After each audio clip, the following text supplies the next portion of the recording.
ሰላም ውድ የቻናል ቤተሰቦች እንዴት አላችሁ? ዛሬ ባበደ መረጃ መጥቻላችኋለሁ። ለዚህ ያበደ መረጃ እናንተ ደግሞ ቻናሌን ላይክ፣ ሰብስክራይብ እንዲሁም ደግሞ በጣም ተመቶብኛል ቻናሌ ምንም እየታየልኝ አይደለም፣ ሰብስክራይብ በማድረግ ትረዱኛላችሁ። ወደ መረጃችን ቦቸራ ወደ ኢትዮጵያ ሊመጣ ነው።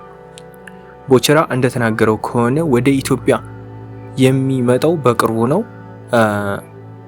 ከዚህ ቀጣይ የቦቸራን ንግግር እና ሙሉ ኢንተርቪውን አሳያችኋለሁኝ። ቦቸራ በብዙ ምክንያቶችና በነገሮች አለመመቻቸት በዱባይ እንደቆየ እንጂ ፈልጉት እንዳልነበር ተናግሯል። ከዛ በመቀጠልም ኢትዮጵያ በመምጣት የተሻሉ ስራዎችን ለመስራት እንዳሰበ እና ደግሞ በጥሩ ስራዎች መጥቶ አድናቂዎቹ ማስደሰት እንደሚፈልግ ተናግሯል። ከዛ በተጨማሪ ቲክቶክ ላይቭ ላይ እንደማይገባ ከቲክቶክ ላይቭ ለአንዴና ለመጨረሻ ጊዜ እንደሚወጣ ተናግሯል። በመቀጠልም ቦቸራ ያስተላለፈው መልእክት ለውድ አድናቂዎቹ ይቅርታ ጠይቋል።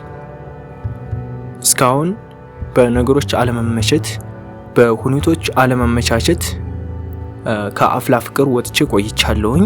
ለዛም ይቅርታ አድርጉልኝ። ጥሩ ስራዎችን ይዤ በመምጣት እክሳችኋለሁኝ ሲል ተናግሯል። በተጨማሪም ለውድ አድናቂዎቹ ካስተላለፈው ይቅርታ በተጨማሪም ቦቸራ ብዙ ስራዎች እንዳሉት በሙዚቃም እንዳይመጣ እና ደግሞ ብዙ ቻናሎች ላይ ወይንም ብዙ ስለ ቦቸራ ወይንም ስለ ሌሎች የአፍላ ፍቅር ተዋናዮች የሚያወሩ ቻናሎች ላይ ቦቸራ ከግምጃዬ ጋር ወይንም ከፍቅረኛው ጋር እንደተጣላ ይወራል። እሱ ነገር ውሸት እንደሆነም ተናግሯል።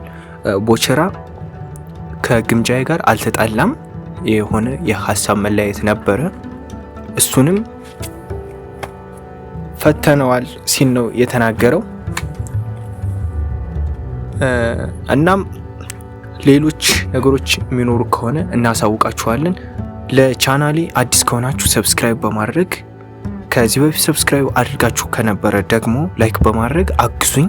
አዳዲስና ቆንጆ መረጃዎች ከታማኝነት ጋር አቀርብላችኋለሁ።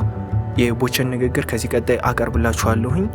ብዙ ተከታታዮቼ ማዳም ቅመሞች ናችሁ። ማዳም ቅመሞችዬ ስለምትከታተሉኝ አመሰግናለሁ። ለእናንተ የሚሆን ጥሩ መረጃ ከሀቀኝነት ከታማኝነት ጋር አቀርብላችኋለሁኝ።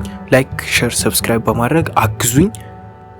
በተጨማሪም ስለ አፍላ ፍቅር በታማኝነትና በሀቀኝነት ሙሉ መረጃ የሚናገር ብቸኛ ቻናል በመሆኑ መጠን ሳፖርት ልታደርጉኝ ይገባል። ሳፖርት አድርጉኝ። ሳፖርት ላደረጋችሁኝ አመሰግናለሁ።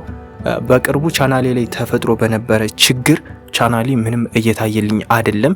እናንተ ደግሞ ጥሩ ነገር በመጻፍ ኮሜንት ጋር ላይክ በማድረግ እንደምታግዙኝ አምናለሁ። ልክ እንደ መማጸን መውሰድ ትችላላችሁ።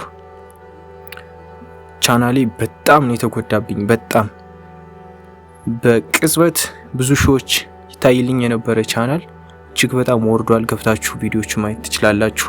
ሙሉ ቪዲዮዎች ናቸው የጠፉብኝ። አሁን ከ2 ሳምንት በኋላ ነው በአዲስ የጀመርኩት እና እንድትረዱኝ ስል ጠይቃችኋለሁኝ። በታማኝነት እኔ መረጃ አቀርብላችኋለሁኝ። ብዙ እኔ የማገኛቸውን በኢንተርቪውም እውነተኛ የሆኑትን ነገሮች ከራሱ ከባለቤቱ በማጣራት ማቅረብ ያለብኝን ነገር አቀርብላችኋለሁኝ። ሰብስክራይብ በማድረግ ቤተሰብ ይሁኑ። የቦቸን ንግግር በቀጣይ አቀርብላችሁና እኔ ሰናበታችኋለሁኝ ማዳም ቅመሞችዬ። እናም ይህን ቪዲዮ የምታዩት ላይክ፣ ሼር በማድረግ ኮሜንት ጋር ጥሩ ኮሜንቶችን በመጻፍ አግዙኝ። ያለ ጥርጥር እንደምታግዙኝም እርግጠኛ ነኝ። ወዳችኋለሁ። መልካም ጊዜ ይሁንላችሁ። ወደ አፍላ ፍቅር መመለስ ብቻ አይደለም፣ ወደ አፍላ ፍቅር እመለሳለሁ። በቅርቡ ወደ ኢትዮጵያ ሄዳለሁ። የራሴ የሆነ ፐርሰናል ኬዝ ይዞ ነው እስካሁን ድረስ የቆየሁትና ወደ ኢትዮጵያ ከተመለስኩ በኋላ በሚገራርሙ ቆንጆ ስራዎች ጠብቁ። በቆንጆ ስራዎች ነው የምመለስ። ለእናንተ የተሻለ ጥሩ ነው ለየት ያለ ነገር ነው ብዬ ማስባቸውን ቆንጆ ነገሮች ያመጣላችኋለሁ። ከዚህ በኋላ ብዙም ላይቭ ላይ ላታዩኝም ትችላላችሁ። ወደ ፊልሙ አለም ድጋሚ ተመልሼ ያለው ማለት ነው።